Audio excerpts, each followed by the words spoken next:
Hello বন্ধুরা, কেমন আছেন সবাই? আশা করি সবাই ভালো আছেন। আমিও ভালো আছি। আজ একটি ভিন্ন কোয়ালিটির ভিডিও নিয়ে আপনাদের সামনে হাজির হয়েছি। আমি ঘুরতে গিয়েছিলাম বানেরীপাড়া। বানেরীপাড়া থেকে আমি যখন দুর্গাসাগরের উদ্দেশ্যে রওনা দিয়েছিলাম, কিছু দূর এগোনোর পরে হাতের বাম পাশে এই স্থাপনাটি লক্ষ্য করি এবং আমি থমকে যাই এই স্থাপনাটির সামনে।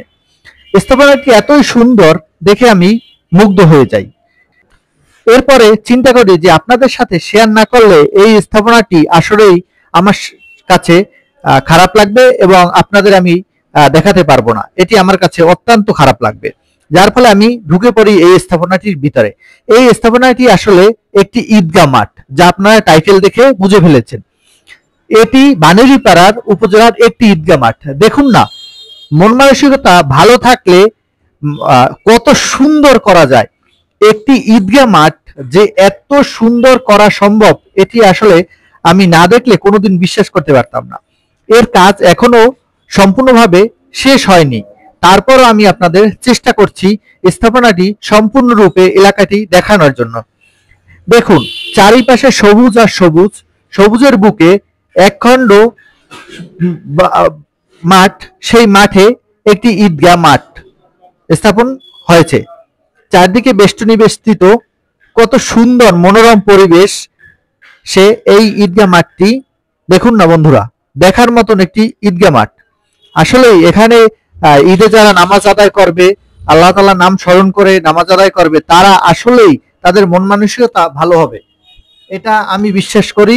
এবং আপনিও এই ঈদগাহ মাঠটা দেখলে আপনিও বিশ্বাস করবেন যে আসলেই এটি অত্যন্ত সুন্দর, মনোরম পরিবেশ, দৃষ্টিনন্দন একটি ঈদগাহ মাঠ। দেখুন বন্ধুরা, এখানে এটি হচ্ছে ঈদগাহ মাঠের পশ্চিম দিকের মিনার, এবং এই মিনারটির উপরে একটি চাঁদের আকৃতি দেয়া হয়েছে। আসলে এই মিনারটি আমার কাছে যথেষ্ট ভালো লেগেছে এবং টোটালটা কমপ্লেক্সটা আমার কাছে অত্যন্ত সুন্দর লেগেছে।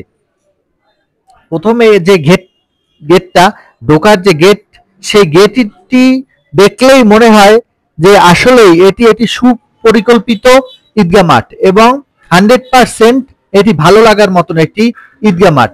এখানে আসলে কত হাজার মুসল্লি দাঁড়িয়ে নামাজ আদায় করতে পারবে এ ধরনের আমার কোনো ধারণা ছিল না। তবে এটা আপনাদের উপর ছেড়ে দিচ্ছি, আপনারাই বলবেন। আমি আপনাদের ঘুরিয়ে দেখাচ্ছি ঈদগাহ মাঠের চারপাশের পরিবেশ প্লাস ঈদগাহ মাঠ সম্পূর্ণ। এটা হচ্ছে ঢোকার গেট।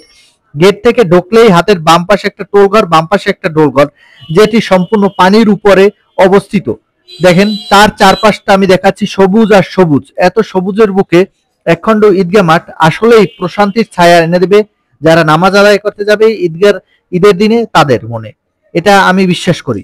এবং দেখুন না বন্ধুরা, আপনাদের দুটি ঢোকার পথ এবং দুটি বের হবার পথ আছে।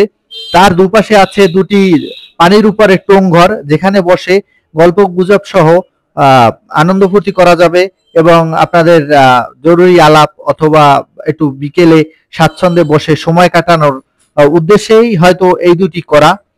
চারপাশে আছে পানির সুন্দর একটি লেক, যা চারোপাশে ঘুরানো। দেখুন, আমি ঘুরিয়ে ঘুরিয়ে আপনাদের দেখানোর চেষ্টা করছি। দেখুন বন্ধুরা, এ পাশে আছে একটি ছোট আকারের মসজিদের মতন ঘর, পিছনে আবার দেখুন পানির ফোয়ারার কোয়ালিটি করা হয়েছে। আমি যতদূর জানি এটার এই পানির ভিতরে আবার ঝর্ণার সিস্টেম করা হবে। এখন পর্যন্ত দেখতে পাচ্ছেন এই যে বলাকাগুলো রাখা আছে, কাজ এখনো শেষ হয়নি। প্রায় আপনাদের স্ট্রাকচারের কাজ কমপ্লিট হয়েছে এবং মাঠ সংস্কারের কাজ শেষ হয়নি। এরপরে ফুলের বাগান হবে সাইড থেকে, আসলেই তখন আরো সুন্দর লাগবে। আমি আপনাদের আরো সুন্দরভাবে এটি কমপ্লিট হওয়ার পর দেখানোর চেষ্টা করব। ততক্ষণ আমার পেজের সাথে থাকবেন এবং এই সংক্রান্ত আরেকটি ভিডিও, টোলঘরের ভিডিও প্লাস পাশের আরো সুন্দর সুন্দর ভিডিও এর পরের পর্বে দেখতে পারবেন। এটি প্রথম পর্ব ছিল, পরে আরেকটি পর্ব আসছে।